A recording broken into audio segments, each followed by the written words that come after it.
Hey everybody and welcome.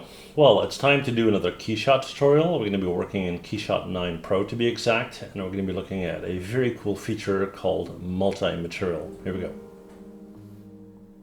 This video has been made possible by BenQ. If you're a digital artist in need of a professional grade monitor, then check out benq.com. Okay everybody, well we're in Keyshot 9 Pro to be exact, and what we're going to be talking about is multi-material. And that is a very cool feature, and I'm kind of surprised I never did a video on that before.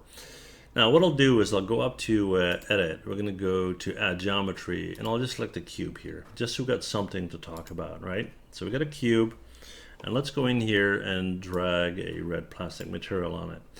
Now with that material on there, if we double click on it, and we go up here, you'll see that in our material graph, we have one red plastic node set up. That's it, right? Kind of makes sense. Now, however, we have the option up here to go to multi-material. So when I click on that, you see that we got this material in here and we got 3 buttons. Now, first let me explain what it does. Let's say you designed a product, I don't know, a new running shoe or something. And you kind of want to play with different options. You want to see the shoe in leather, you want to see the shoe maybe in nylon, you want to have different colors, different textures, and so forth. What multi-material allows you to do is plug multiple materials into the same object at the same time. And I'll show you what I mean. Now we have this red hard plastic. The top one basically lets you create a complete new material. So if I click on it, it says new plastic, and as you can see the color changes, but I can go in here and I can even change it to something completely different. I don't know, let's say metallic paint, right? I can go in here and I can change the color to blue, for example. All right. So I have a red material and I have a blue material, and the one is plastic, the other is metallic paint, and they're on the exact same object at the same time. Right. Now, if you look at the material graph, you see that they're not related to each other in any way. They're not linked or anything. Right. So I can go in here and change whatever I want in the blue material, and it won't affect the red material and vice versa. Now, what's the second option? Let's get rid of this. Okay, so we got this material. The second option is basically that you're going to duplicate the material. Now, how does that make a difference from what I just did? Well, I'll show you. What I'll do before I duplicate it is I'll go into textures and I'll put in a bump map. And I don't really have a bump map available, so I'll just take whatever file I can find here and use this as a bump map, right? And you can see that effect going on there.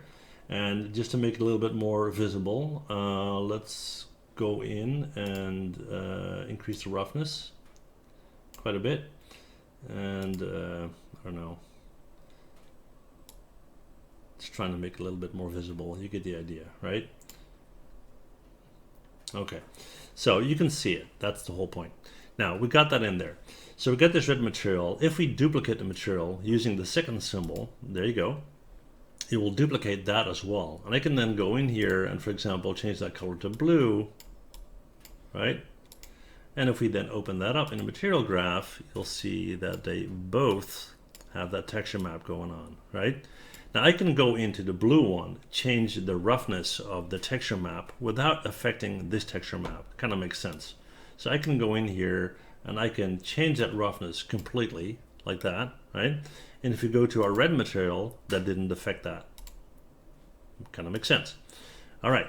So then the third option is to basically do the same thing, but excuse me, is to basically do the same thing, but link the materials. So we're going to go in here and we're going to link them, right? Now, let me go in here and change that color to blue, for example, right? Click on OK. And then we're going to go into the material graph and see what's going on here. So we have a texture, and we got this guy and this guy and this guy and this guy. So what we can do here is we can, for example, just go in here and just affect this guy without affecting that guy. So I can go in here and I can right click and I can go to utilities and I can add a bump, for example, and play with the settings and so forth without affecting that one. So that gives you a lot of control over your materials, and that is a very cool feature. So I advise you guys to play around with that and see if you can come up with something very cool, and let me know in the comments what you came up with. All right. So yeah, like I said, I'm kind of surprised I never did a video on this before, but there you go. It was a request, so hope you like it. Anyway, thank you so much for watching, and see you guys next time. Bye.